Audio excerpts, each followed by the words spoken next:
Unemployed and Afraid acknowledges the traditional owners of the land we have recorded this episode on and of the land where you, the listener, are tuning in from. We would like to pay our respects to elders past, present, and extend our respect to any First Nations, Aboriginal, and Torres Strait Islander people joining us today, acknowledging that this always was and always will be Aboriginal land. Welcome to Unemployed and Afraid, a podcast that explores the glorious mess of building your own business with the people doing it. I'm your host and fellow business builder, Kim Curtin. Thank you for being here. Let's get into some good, honest, small business chat. Hello to you, listener, on what is this glorious day of business building, or maybe it's not. Maybe it's one of those inevitable days that aren't feeling so glorious. We get it. I get it. They happen. And good on you for continuing to show up for yourself and your business, you absolute superhuman. I've been in one of those strange periods in business building lately when I feel like everything is on like an edge. I'm putting in loads of work in different areas and nothing is like happening as such, but it feels like it is, or like it's about to, if that makes sense. There's just a good energy around and I'm working hard on my trust muscle that we simply cannot work this hard with this much focus and not eventually see the kind of growth we're looking for. Am I right? One thing I'm working especially hard at is hitting the courage button. Doing more of the things that put me out there and feel a little riskier. And that's encouraged directly by today's guest, who is one of the smartest, warmest, most genuine humans on the planet, Odette Barry. And she said to me on a phone call recently, Kim, it's just time for you to hit that courage button, mate. And I am here for it. That's what Odette is all about, hitting her own courage button and encouraging everybody else to do the same. In the sharing of her business building story, you're going to hear us chat about the mirror moments that show us the direction we should pay more attention to, the times that let you down that on reflection push you forward, learning to run your business as it builds, how assumed authority from others limits your ability to ask for help, aligning expectations and price in business, adjusting to the difference of business income wins versus a corporate salary you might have been used to. That's a real headspace changer. Closing your business to take it forward, starting an incredibly successful course almost accidentally, and how forming a business community around you really does push you forward and up. There is so much goodness in here, and make sure you listen all the way to the end for possibly the funniest accidental AI-assisted ending to a podcast I've ever had that totally killed me, and I actually couldn't bear to take it out because hashtag real life, real lols, all the things. If you know her already, you love her. If you don't, you're about to. I really hope you enjoy this chat. I'm here with the fabulous Odette Barry, superstar publicist, educator, PR mentor, and founder of Odette Co, a micro PR agency based out of Byron Bay. Odette is helping small businesses navigate the media landscape to score coverage in Australia's leading news outlets and avoid expensive PR agency retainers and cold hard rejection or radio silence, because geez, they hurt, don't they? And is committed to helping her clients secure genuine and valuable coverage through her intimate knowledge of the media landscape and trusted relationships with the outlets. Since establishing the consultancy arm of Odette Co, she has worked with small and enterprise businesses across Australia and New Zealand, spanning the technology, design, education, beauty, wellness, health, and fashion sectors, just to name a few. She has also designed and teaches the popular Hack Your Own PR program, an intimate program designed for small business owners, and she hosts her incredible and very popular podcast after the same name. She's also recently co-launched, pardon the impending pun, the Australian business community Launchpad, which I myself am a proud founding member of. You know those people you meet on the internet and you just think, you seem like a really good egg? That's exactly how I feel about Odette. And so I am so excited that together we get to hear about her business building story. Odette, welcome to Unemployed and Afraid. Oh, thank you so much for having me. I'll try to not be a scrambled egg and be a very firm, clear, non-tangenty egg. I love that you've self-identified with an egg, because now I'm immediately thinking, oh, what egg would I be? Like, probably like a soft poach. I've got this really crack it open and it just all pulls out. Also, I feel like that's the top tier of the egg community. I'm going to go with that. All right. A couple of eggs. Okay, where it's off to a great start without the tangents, but I'll bring us back. I'd love to know, just to kick us off, not necessarily egg related, how would your best friend describe you? It's funny, I've listened to a few of your episodes and the different things that people say. And God, I find this really difficult to think about, but I guess a scrambled egg is probably a really good description. But yeah, I think that I'm a human. And I think most of my friends would say that. I'm a friend collector and have a very busy social schedule because I just love being in and around other humans. That's a beautiful way to be described. And something quite aspirational. I feel like I aspire to be a human collector, but then I also become a let me be quiet in my little introvert house hermit collector as well. So I like that. It's quite inspiring. Are you an ambivert? Like a mix? Like you have those moments of introversion, but also moments of extroversion? Yes, I have never heard the term ambivert, and I am here for it. I can visualize that. Yes, I am a sometimes in, sometimes out. I love to connect with people. This medium of podcasting is fantastic for that. And then I have to razz myself up sometimes, particularly as it gets towards the end of the week, to do the social thing. But then when I'm there, I'm happy, I'm enjoying it. It's like the idea of it is always harder than the act. Yeah, so I have structured my life around that energy force. And so I have all my social catch ups normally between the hours of 6 and 9 a.m. And then I am in bed by 6 p.m. Oh my God, I am here for that. A life structure. In bed by 6 p.m. is an absolute life goal for me. Yeah, it's a current state. For me, it's not a goal. It's well and truly embedded. And so to clarify, is it in bed asleep by 6, or is it like in bed just having a dead time? As I recently learned the term, and I feel like it is the most apt description ever, from 6 p.m. onwards is called bed rotting. And that's where I like to do my best, like reading, watching shows, texting, messaging people on Instagram. I love this, bed rotting. Okay, I'm going to note that one down. In that between that and ambivert, I'm like, this is excellent headline. So, so before Odette and Co was a thing, was your world, was your business, who were you? It's funny. I think I've always had an entrepreneurial instinct, and maybe that's just not very good at conforming to rules and listening to instructions and doing as people say. I worked in corporate communications for Westpac and for the Peak Body for physiotherapy. I worked in corporate communications for TAFE New South Wales up in the Northern Rivers before I started my business. Corporate communications, media, marketing person. Is that who I am, though? I think what jumped out to me then is someone who doesn't want to necessarily follow or likes to challenge that kind of structure around it. I sometimes describe myself as I've always been like a baby entrepreneur. I've been trying to like wiggle it out here or there, just knowing I don't really fit that sort of corporate structure. Is that sort of the vibe that you were getting when you were in those places?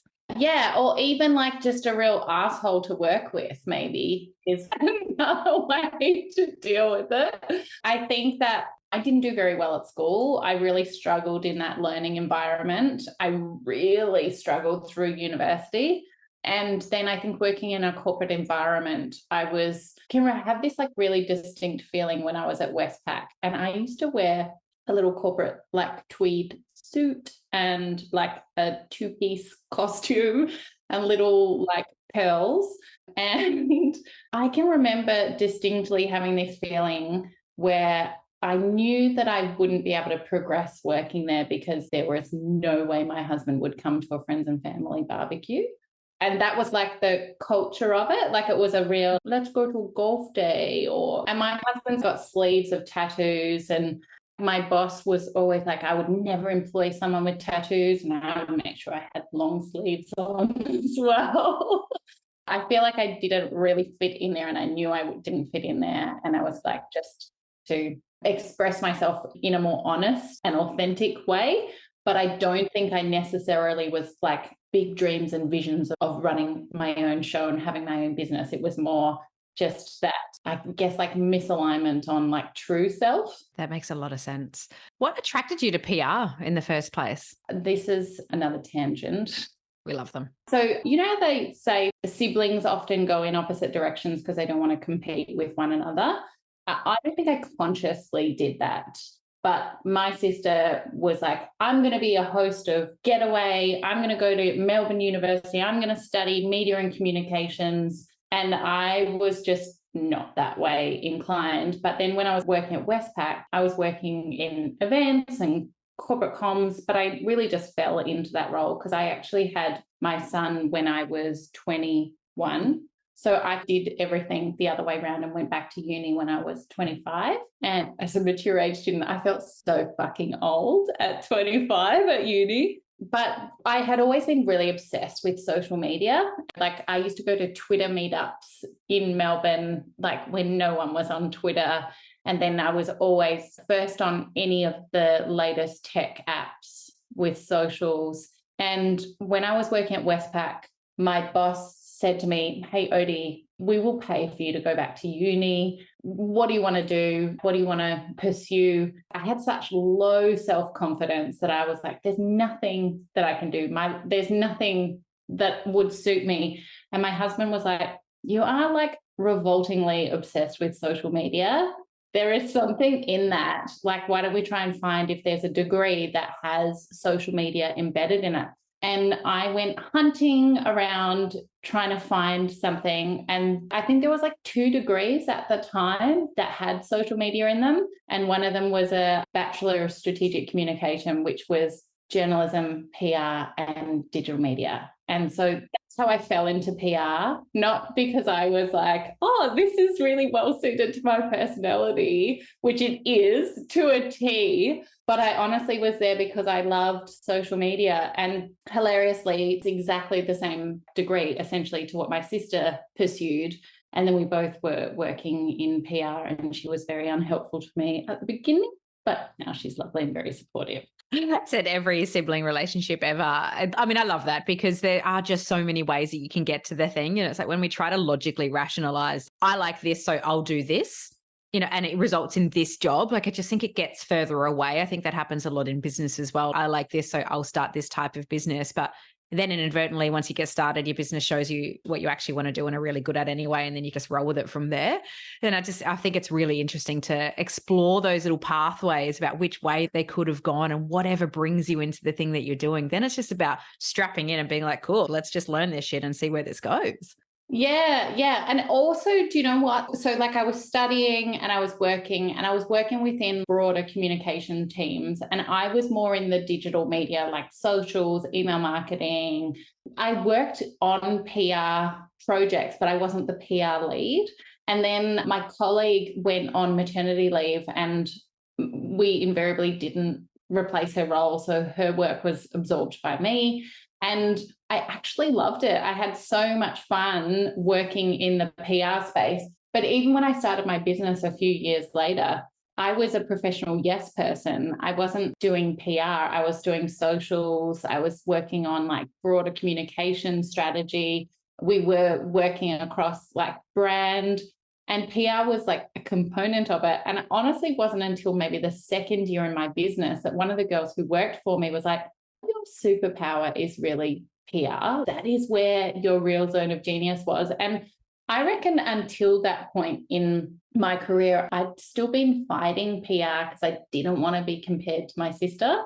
And it was like there was this like underlying push, whereas my sister was way smarter and knew what her skills were and where that existed. It really wasn't until I'd had that mirror moment from a colleague. And from that point, I just zeroed in and really was like, no, I'm just going to focus on the one thing. I love that. It's sometimes we really do need that other person to say, hey, have you actually thought about this? And whether or not that comes from a well-meaning colleague or a therapist, a coach, a partner, anyone, to say, hello, do you realize you're a huge fan of social media and you nerd out on that? Why don't you do this? Hey, do you realize you're really good at this? Those little, I guess, breadcrumbs shouldn't be ignored. And I'm glad you didn't ignore this one because clearly you're like killing it now, which is fantastic. And you're in your zone, which I love. What made you decide to start then and go and do your own thing? Necessity. We moved from Melbourne to Byron Bay 8 years ago. And when we moved, I really loved my job in Melbourne, working for the Peak Body for Physio. And I loved working on health awareness campaigns. And it felt really wholesome and like I was contributing with my skills in a valuable way to the world. Having worked previously for one of the big four banks, you mentioned name drop, like I didn't feel that same sense of satisfaction and reward in the work that I was doing. And it made me realize I actually really need that sense of purpose intertwined in what I do. But yeah, when we moved up here, I tried to get a job locally. I did not have aspirations for starting a business. And eventually it got to the point where I was working for TAFE locally. They were going through massive restructures. And I think in the 18 months that I worked there, I had 6 different roles. And I had just been like, oh, can you do this for 3 months? And then can you go and do that team for 3 months? And then suddenly I was like the regional business partner for communications. And my footprint was from the Gold Coast down to Sydney. And I was traveling around all the time. I also had no idea what I was doing. I had been promoted way beyond my skill set. I had this kind of like moment where I had started doing a little bit of freelance, and that had started to kick off a bit. And I remember just being at this moment where I was like, both of these things feel really unsafe and really unstable. And I was like, if the work feels like wild and like I'm going all over the place, and this feels wild and I don't really know where it's going, why not just have a crack at starting my own thing? Because it's not like there's a safer option. And I feel like that's often that transition point in business where you have to step away from safety to dive into the unknown of business. And I feel like I had a bit of a cheater version because I wasn't coming from safety. So it wasn't like I made this big, bold, courageous decision. I just was like, fuck, I'm gonna crack. I couldn't love that anymore. I always meet people at a time where there's something going on in my life and I'm like, someone will come in with an energy around that's connected to it. And what you just said there about you realize you're already unsafe, so fuck it, I might as well like proper take the seatbelt off and just go into it, is like exactly where I feel like right now. I like work to do some consultancy work, and generally that sort of thing is pretty unsafe. Like it could go in any moment. And then of course my podcast, which I love, making a podcast and a brand viable commercially is like the most unsafe thing on the planet. So I'm like, fuck it, what can I add into this now? Let's just go do something else. Let's just bring it. I don't care. So I really love to hear that energy about using that. I'm already in this, like everything doesn't feel right anyway. Like why not just go that one step further? And it's that little bit of fear helps you push into a bigger piece of fear so you can get to that other side. That sounds like an incredible adventure. Yeah. Reflecting on it, whether I would call it an incredible adventure, I just can remember that feeling in my soul that was like, there was no like bones or muscles or organs inside. And I was just flapping around and felt real empty because I was so like scared and working too much, because obviously I was freelancing and working at the same time. And I remember saying to one of the agencies that I was doing a lot of white labeled services, I was like, if you could give me one more day of work, I would feel so confident to just make the leap. And they were like, that's on you to figure out. We don't have another day. Take it or leave it. And I remember that feeling really brutal and like unkind, but I'm so glad she didn't give me another day, because it would have just betrothed me to working for them and it wouldn't have forced me to figure it out and get my hustle on. Yes, having to be thrown into it just that little bit and get your hustle on it and find the opportunity to start to build something is an energy like no other. What did it start to look like then when you started to create this thing? What were your first few steps and what were those first few months for you? So there was some consternation on what my business name should be. And because I didn't know what I wanted to do, I was like, I don't want to be called like digital marketing or whatever, because I was really aware that my service offering could change. I think also because I felt like the digital domain is so fast moving that I didn't know whether social media marketing would still be a thing in 5 years' time. Like it just felt very uncertain. So Lazy Gal Odette Googled for a long time, trying to think of words that spoke to like the spark of an idea and helping people create that. And I honestly looked in the thesaurus for so long at words like sprout and flourish and all of these things. And then I was like, you are so naff. Get off the seed train.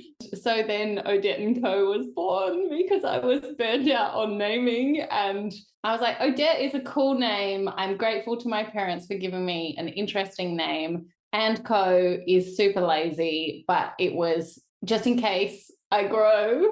There we go. I went down the exact same path when trying to name this podcast because it's just an Instagram handle. It became my online persona of Good Side of the Bed. It really doesn't mean anything. Yeah, but actually quite quirky, fun, playful, rememberable. Yeah. So thank you. Nailed it. Okay, good. Thanks for that. But I wanted to take that and put that into something like, I don't know, I was doing some sort of like mind map about, okay, so a podcast about creating businesses and making big change and starting over. I was like, new side of the bed or something ridiculous. And then it was my partner who said, literally, why don't you just call it basically how you feel? Like, you're unemployed and you don't know what you're doing. Like, he came up with the name. I was like, oh my God, yes. This is exactly it. That encapsulates how it feels to run a small business perfectly. Yes, that's the name that it's going to be. But I know what you mean. We twist ourselves around, particularly those, and it does sound to me like I've read a lot about you. I know your storytelling ability and capability and leanings. I think a lot of people who have that storytelling side of themselves, that strategic marketing, that deep thinking side of themselves can turn around in circles trying to make it perfect. The amount of people I speak to who will admit eventually, once I admit how many times we've rewritten our about me sections or our mini bios or our this and our that, because we're constantly trying to find the perfect narrative or the perfect way to describe what we do right now and might do into the future. It's just like the most frustrating thing. So I'd love that you put a line in the sand and said, no, it is this and it will be whatever it wants to be. That's it.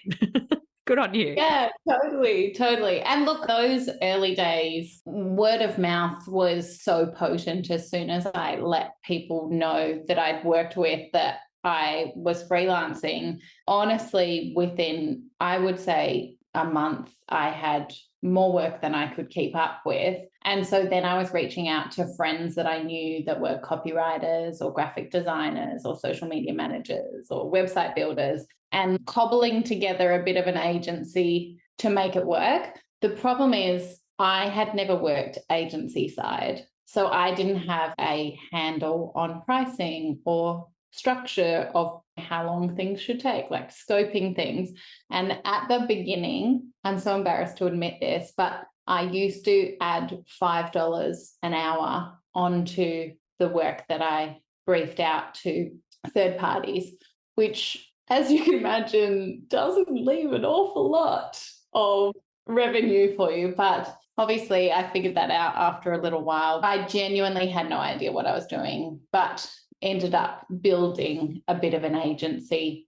After about 6 months, it became quite robust. And yeah, I did that for 3 years before getting to the point where I decided to change directions and move specifically into PR. I think it's such an important point around starting something and then not actually knowing even how to price yourself. So many of us find ourselves in that position. I don't know, finger in the sky. Like, where do you go to find this sort of information? Like, why isn't there a resource out there that explains how to do these things and a little bit of a window of what other people charge? Did you find that the ask and get or helped with that to figure out how to price yourself, or a bit of Dr. Google? What worked for you to get a start point? It was really tricky because I think there was an element of, and this is something that I've had to unlearn, but I also have to unlearn all the time, is that often people say that I sound like I know what I'm talking about, and I come across as being quite confident. And I actually have to try and not do that, because it sets me up in a position where I become too fearful of asking for help, because I have this assumed authority. on things. And so in the early stages of my business, I found it really hard to ask people about pricing because I didn't want to look like a noob.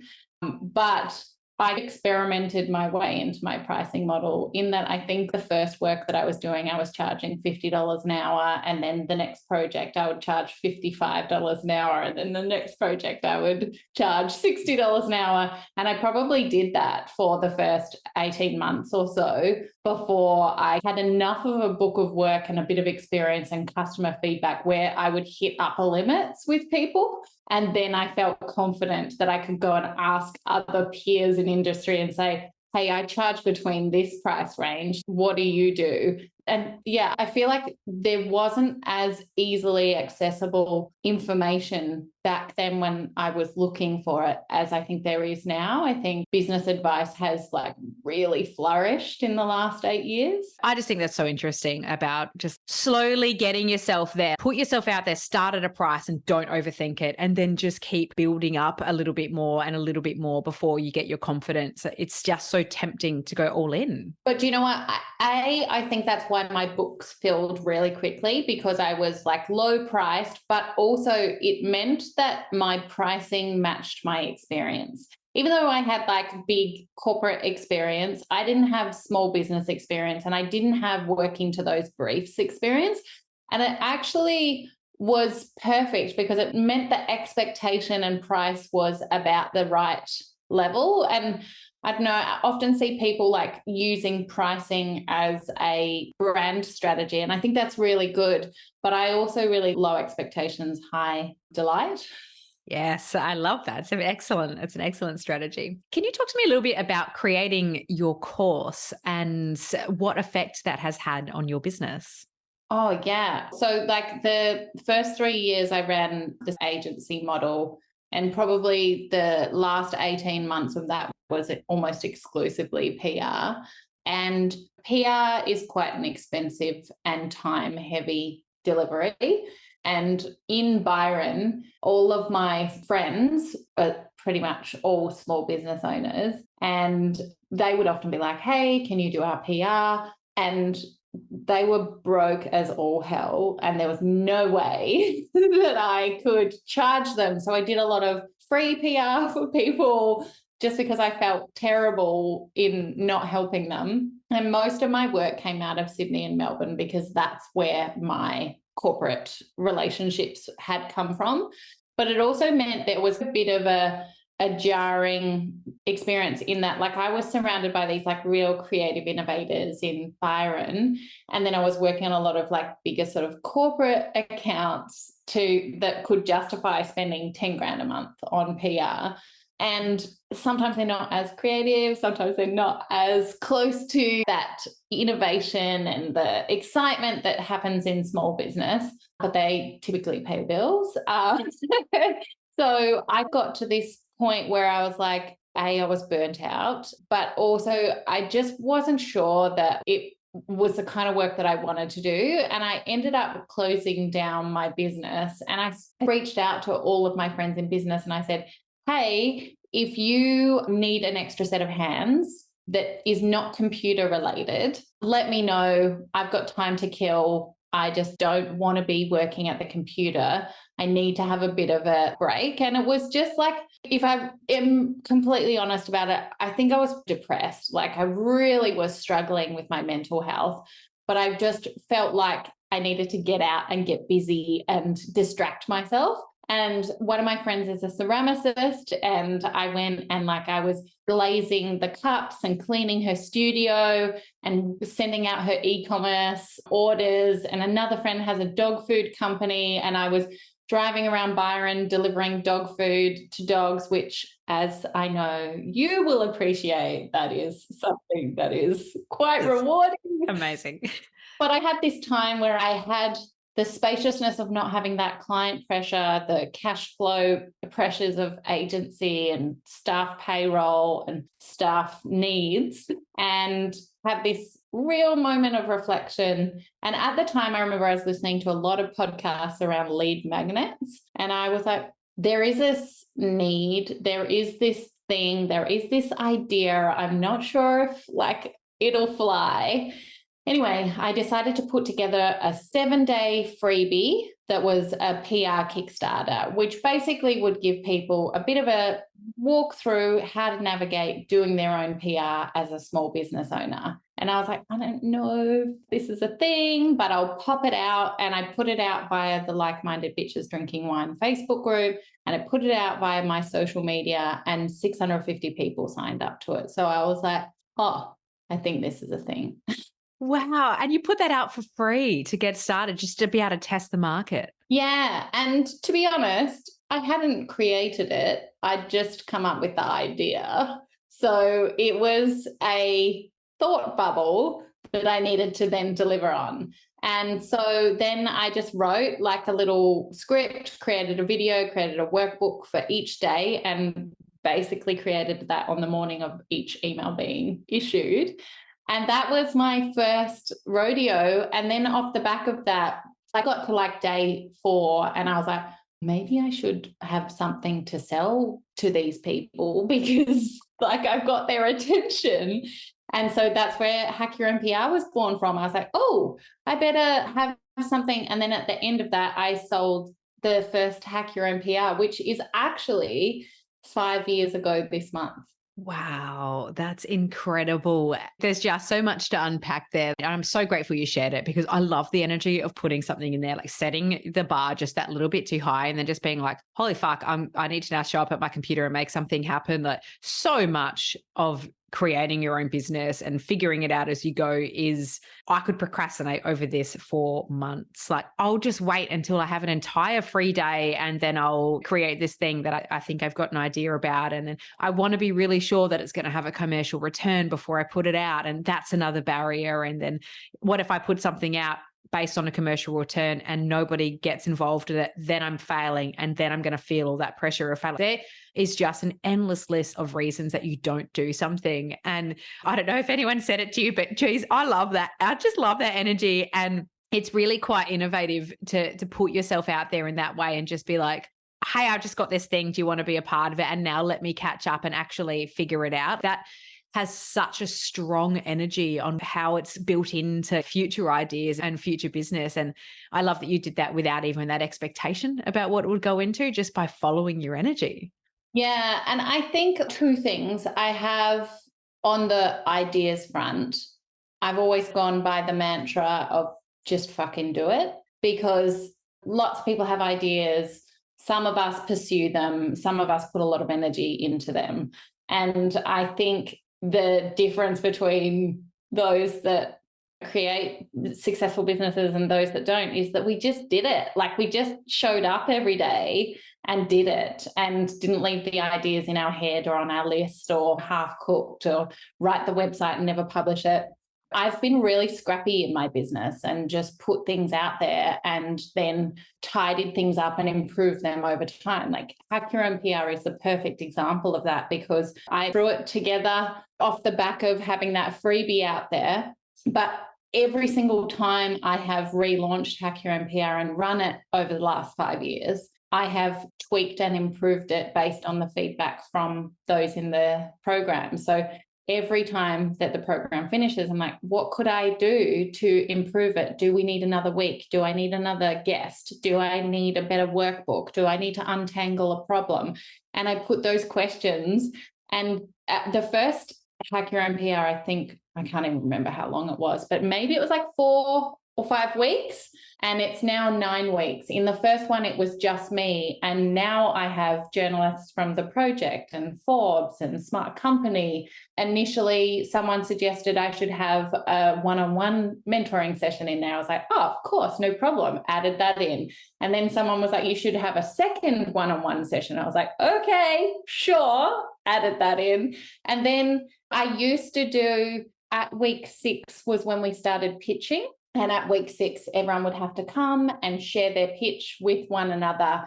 And at week 6, I had a really terrible show up rate because everyone was like, no. So the suggestion was make everyone do a pitch every week. And so now we do a 1-minute pitch every single week. And like my completion rate is, I think we're sitting at like 97%. And for online courses, that's really unusual.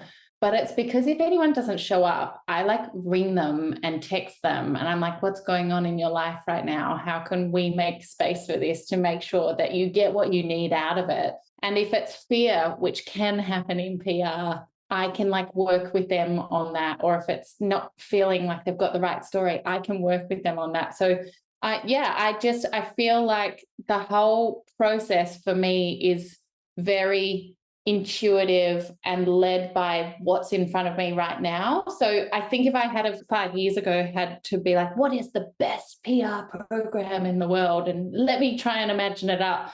I would have just fallen over with fear of not being able to create something perfect. Whereas if I was just like, yeah, this is what it is. And it was half the price at the beginning to what it is now. And there's so much more in it. But yeah, sometimes I think it's just do it, just put something out there. Couldn't love that anymore. How did you balance that energy of just put it out there and just keep going with it and just keep doing what's right in front of you with the very practical pressures of finances? I've got to make sure I actually have enough to pay myself and support myself while I'm going on this journey. How did you mentally balance that and just generally balance that? When I first started Hack Your Own PR, I'd just gone from running an agency. So in my first year in business, I think I made $75,000. And I remember going to my bookkeeper at the time and being like, it's a bit of a failure, like it's not feeling very good. And she was like, just so you know, the average Australian wage is $68,000. You need to shut up and just pull your socks up. But because I had come off earning double that, it felt painful for the family. And so when I started hiring people, my income started dropping down because I didn't have the pricing right. So for those first 3 years in business, I wasn't earning amazing money. And I feel like when I was starting to turn the business around and shift the business model, I was starting to see the possibility of what I could do that would be more sustainable for me as a human and more in line with my energy feeling in flow, but also being able to really serve people. So I could see it.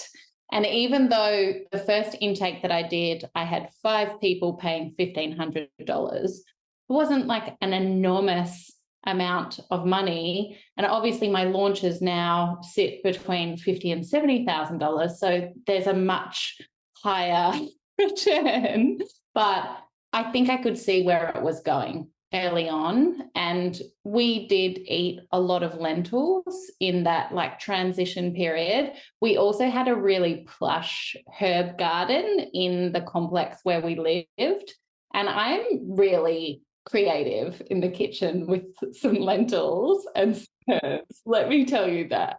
Oh, I love that. It is all a process. It's not necessarily going to be the big thing straight off the bat, but I love that you had the staying power, and also because it's helping so many people figure out PR and figure out how to grow themselves. So I think there's so many of us who are glad that you stuck with it. What do you wish more people knew about PR?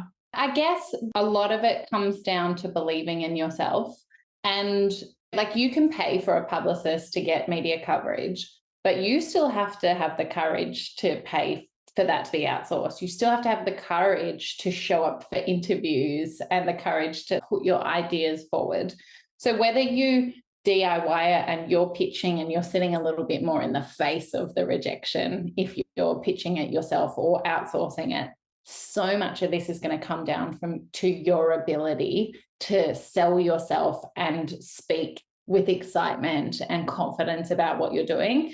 And I think that often that is a stumbling block. Lots of people won't even try because they think it's gross or embarrassing to promote themselves and to be seen putting themselves out there. But in an extremely competitive landscape where there are very often other people doing what we're doing, and there are often lots of noisy thought leaders out there, if you're not promoting yourself, you're invisible. So I think like I would really like people to know that it's not gross to promote yourself and that it's like the absolute secret sauce in business. 100%. I love that. And I think it's something I'm going to put on a post-it. And I think so many else other people should as well. Listen, I'll put it on a poster. It is not gross to get yourself out there. It's so good. Can you talk to me a little bit about your newest venture, which I'm really excited about as someone who hugely values the benefit of community in the monumental challenge that is creating and growing and changing and pivoting in a small business. Can you talk to me a little bit about Launchpad in Australia, how it came about? You have so much on already, how it's happening in your day, just anything you can tell me about Launchpad. Launchpad is basically everything I wish that I had when I started my business. So Chris Edwards founded Launchpad in Singapore last year. And Chris and we met at a business event in 2018, I think it was. It was at this amazing event that we just loved called The Well. And I was speaking at the event. And after I spoke, Chris came up to me and she was like, we have to be connected. We have to work together. And I was like, whoa, this is like big energy. She's a doer. And I was like, yes, amazing, wonderful. Yes, how do we make this happen? And we met a couple of times and she was like, I can work in business development and help you grow your business. I can invest in your business. I can this, I can that. And at the time, this was just before I transitioned into Hack Your Own PR. So I was in borderline burnout mode. And I was like, I can't imagine anything worse than growing my business, actually. Like that just sounds like a nightmare. But I was really taken by her energy. Fast forward a couple of years, we'd stayed in touch and I was working on a new media brand that was in its infancy and it needed some strategy behind it, but from someone who really understands the media landscape. And Chris has a media business in Singapore that she started 15 years ago and it's wildly successful. And I was like, she's the perfect person to pull into this. So we ended up working together for almost 12 months on this project. And we just loved it and had so much fun working together. And we started going for weekly lighthouse walks where we would just brainstorm business ideas. And it was so fun coming into this friendship where we were on the opposite sides of the same field in that she had like the media background and I had the PR background and she intimately understood what I was doing and I intimately understood hers. Fast forward a couple of maybe a year or so, she was like, you've got to launch your business into Singapore. We need Hack Your Own PR in Singapore. And I was like, oh, but I don't know anything about the media landscape internationally. Like I understand the Australian media landscape. And she's like, well, what about if you franchised your business model? And I was like, okay. So she helped me go through the process of starting conversations with PRs in Singapore, introduced me to lots of PRs, and I actually ended up launching Hack Your Own PR Singapore through the Launchpad community when we brought it to fruition. And I will never not be grateful to her and the Launchpad community for giving me that platform to expand and grow beyond any ideas that I would have had for myself. And through that process, it helped me initiate conversations with New Zealand and Canada. And so all of these other things are bubbling to the surface as a result of that. But Chris came to me and she was like, would you be interested to help me launch Launchpad into Australia? And as I said to you before we started recording, I was like, no, because I was like, I don't have time. I genuinely don't have time. And then she wooed me. She really wooed me by telling me all of the amazing stories that were happening in the community. And then I started reflecting on that period for me where when I started my business and that loneliness and that lack of like fellow pals who have business owners, because I don't know about you, but when I started my business, I didn't know anyone who was self-employed. All my friends were career corporate junkies and they had amazing jobs, but they didn't necessarily have a vision for entrepreneurship. And the camaraderie, the growth and the skills development that comes from having friends who are business owners, I think is fundamentally essential for our mental health and our business health. And yes, she and I decided to go ahead. And yeah, so that's how it all came to be. That's just amazing. Again, like I said to you before we hit record, that You are so right, that sense of community and seeing other people having the same normal struggles and challenges and ups and downs that you're experiencing is so incredibly important. And that's the sole reason I have these conversations, is very much the same as I've never had really a community of people that I could just say to. Isn't it weird when you've got this like new idea and you put it out there and like none of your friends get around it, or like all the weird shit that happens in business? Is anyone else having a really hard time figuring out how to navigate the ASIC website? Like I'm very real concerns about cash flow, and I don't know how I'm going to cover my bills next month, or this Zap is broken on my website. Does anyone know how to fix it? Like all of those things. I had an introduction. I told you that I like sucker fished onto this lady who was running a ceramics workshop that I attended because I knew she ran the business, and she ended up introducing me to this meetup locally in Byron. And she was like, there's this group of women that are catching up at a cafe.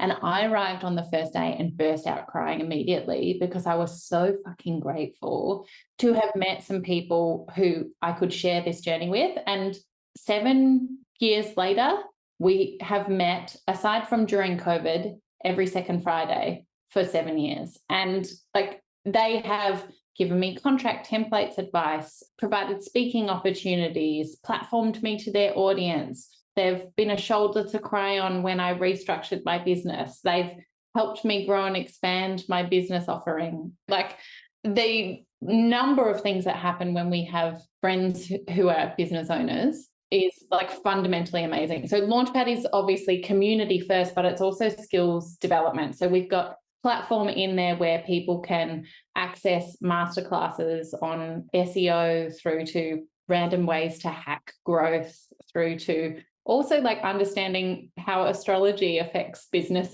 There's a bit of everything in there, but also opportunities for, obviously Chris and my background is PR and media. So we've really tried to embed that in like the fabric of the business. So in Australia, we're so lucky to have Smart Company come on board as our media partner, which means that they're supporting and amplifying what we're doing.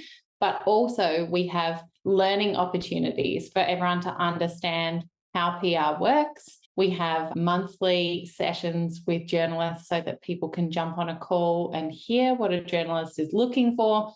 And in our media membership and our Lighthouse membership, we actually have meetups with journalists for everyone to be able to pitch their stories and get that FaceTime and feedback on their businesses. It's just incredible. And I couldn't be any more excited about it. It has everything that I think so many of us need. So yeah, I hope that as it continues to grow, that even just a listener for this episode, get around, come hang out with us on there. Like, it's just not a sponsored podcast episode. Like, I am being very genuine right now in saying that that is incredibly exciting, and community is so important because we all deserve to thrive in this space and find the thing and find the business that matters to us and grow the business in a way that matters to us so that we can have all of those things that we want to have. At the end of the day, we want to be self-employed. We want to be financially independent. We want to be growing and challenging ourselves. And that stuff is just completely impossible without each other and without learning from each other. So yeah, I'm stoked it's here.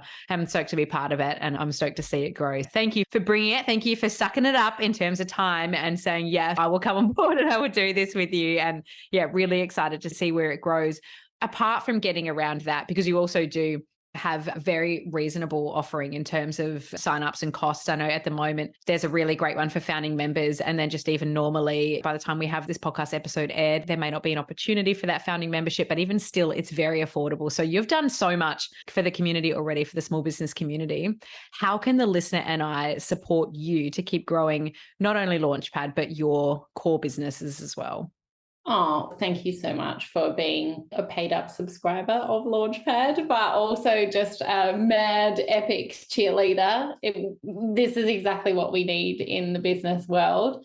I have a podcast called Hack Your Own PR, which is another useful place for people to hear what journalists, editors, producers, news anchors are looking for. The Hack Your Own PR program is available. I also have a ton of guides on my website where people can learn how to pitch to Smart Company or the project. And yeah, you can grab a copy of them via my website. Amazing. I'm going to have the link to Hack Your Own PR podcast, the website resources, of course, Launchpad, and all of the other things in the show notes. So listener, please do go and click and get around. As I said up front, one of the goodest of eggs on the internet as well. So we'll make sure to put your Instagram details on there as well. Old school social media fans, get around so you can connect and have a chat. It has just been a pleasure spending this time with you today. Thank you for carving out the time, for sharing all of your journey so generously. Just a big thank you for being here. I couldn't find sharing all of your journeys in your Apple Music library. What? Serious, babe, I'll jump in here. You're fucking tired, Odette. Get on the podcast. I'll wrap this up for you. Oh my God, that is so funny. I hope that's how we close this podcast. But thank you so much, Kim. It's been a bloody treat to chat with you. I'm very grateful. One quick thing, if you're hearing this, you've listened all the way through. Hopefully that means you really like this podcast because it's pretty generous to give up 40 odd minutes of your time for it. If that is the case, please leave the show a star rating and a review. It helps me reach so many more people who might also listen all the way through and get some benefit and some support out of it. Not to mention, it puts a real spring in my step to read them. Thank you for listening to Unemployed and Afraid, the podcast for small business builders with your host, me, Kim Curtin. If you love it, you can say thanks with a star rating and a review. And of course, join the community on Instagram, TikTok, Facebook, and LinkedIn. Find us at Unemployed and Afraid wherever you're hanging out, and I'll see you there.